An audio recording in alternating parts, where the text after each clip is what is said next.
Welcome to the Fantasy NASCAR Podcast, Darlington Spring 2025. How are we getting prepared for this race?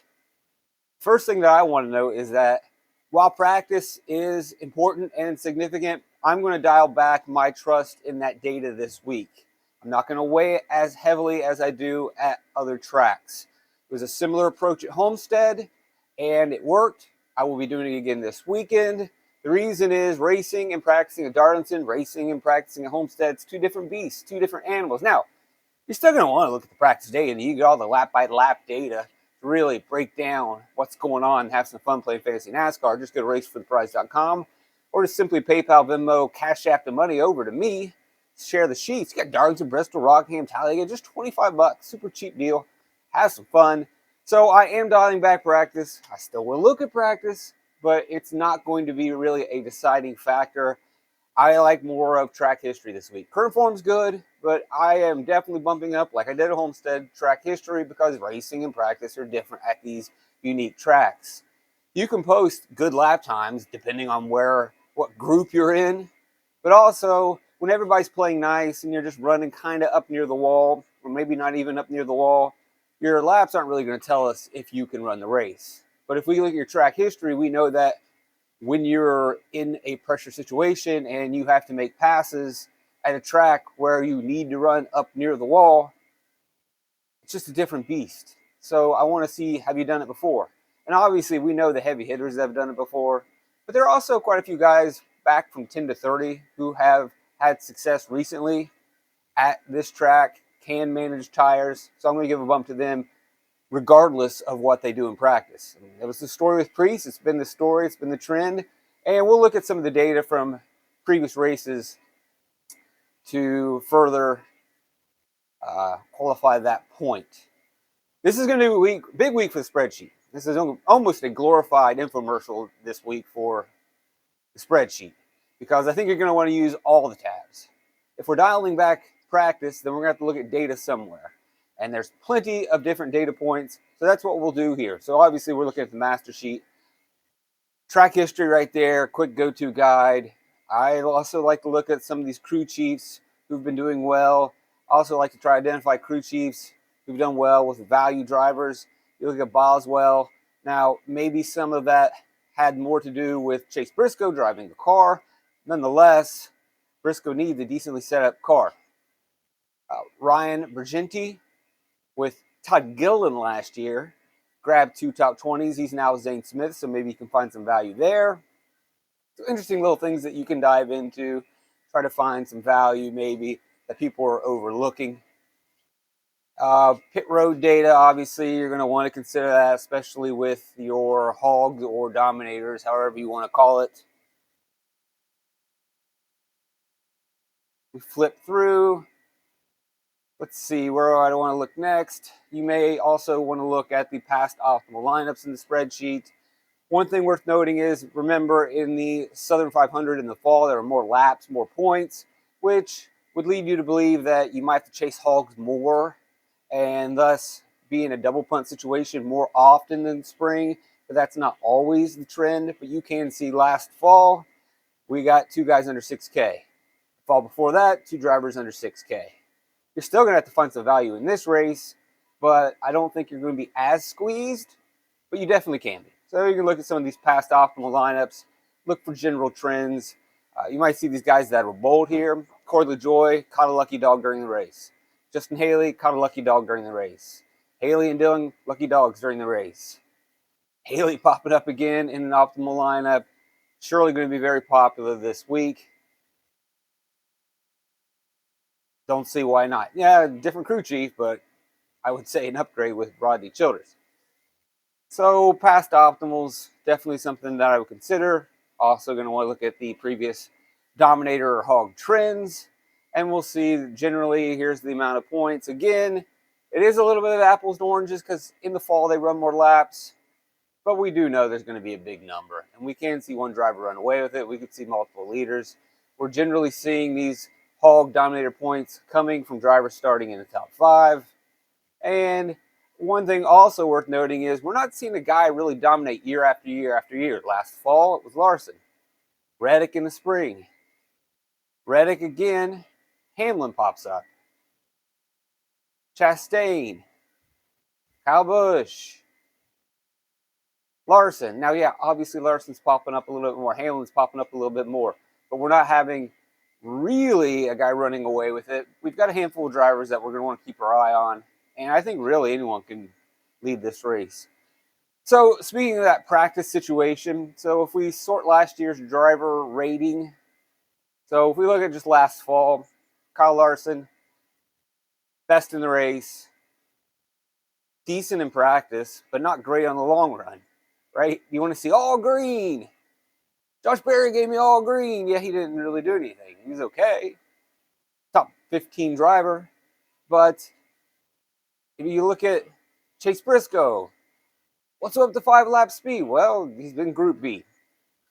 Christopher Bell, 31st, 5-run, Group B. The practice data, if you're just looking for all greens and top speeds, just practice is different. You see this time and time again at Homestead. Now, occasionally Larson will smoke practice and be good in a race at these unique tracks, and I'm fine with that. But other drivers that you might say, oh, well, I was considering Bell and then he didn't practice that well, I would not do that.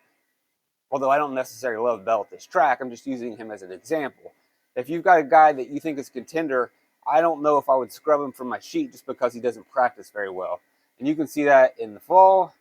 I believe we'll also see a similar trend here in the spring. Let's sort them by driver rating and then see what the practice speeds look like.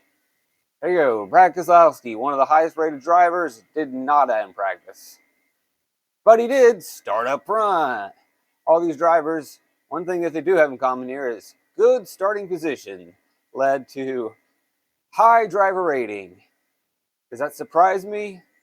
No, it doesn't surprise me. It's hard to pass at Darlington. And maybe you're going to want to give a boost to starting position rather than practice. I would not completely dismiss practice, but it's up to you. You can look at those trends. Let's see, what else am I going to consider? We could look at the data points of just who previously has run well at Darlington. We'll see that our top-rated drivers, Kyle Larson, Tyler Reddick, that should surprise no one. Denny Hamlin, maybe one of the greatest Darlington racers of all time. Byron has been rock solid.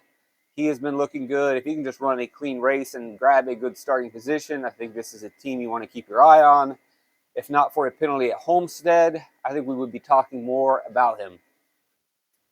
Got a penalty or a bad pit stop in stage 3 at Homestead really took that race away from him. Maybe he would have been up there dicing it up at the end, but was a really good driver there. This has never really been that great of a track for Blaney, so I'm actually surprised to see him having decent driver ratings. We can also look at DFS points, who's scoring at these racetracks. Hamlin, Reddick, Logano's actually put together a couple pretty good numbers. I don't necessarily weigh that as much because that could just be a factor of place differential. But it does help you, though, with some of the more value picks. I mean, you look at Haley, top 5 DFS score, 3 of the last 6. What else shall we look at? Bunch of data points here in the sheet. I'm going to look at some of the more track-specific stuff, and you're going to look at the lap-by-lap breakdown by position from Darlington, something worth considering if you really want to see. If we're leaning on track history, well, then I want to know what exactly you did. How did you run? Where did you get to where you got? Did a driver fluke his way forward? Or did the driver run pretty well during the entire race? Like Corey LaJoie ran really well in that race last year for Spire. Wasn't really much of a fluke situation. Probably shouldn't surprise us. Maybe it does. We can also look at AI with multiple variables, kind of rate drivers based on consistency, lap times, etc. And last fall, here are your rankings of who was the best in that race based on the metrics that AI was pumping through. Chase Briscoe, actually, when we look at the lap times, ranked better than Kyle Larson did in that race. Although Kyle Larson probably should have won if not for the cautions at the end. But still, Briscoe's times were very competitive and were actually more consistent. Got all the Homestead times from the race a couple weeks ago, which is probably our best indicator of performance in this race alongside the previous Darlington races. So if you really want kind of a blend of quasi-track history, but more so of a current form, you can go through all the lap-by-lap data, the practice times for the most recent race. You can see, obviously Kyle Larson was pretty strong, but there's Chase Briscoe popping up, Denny Hamlin popping up. Should be some popular plays this weekend.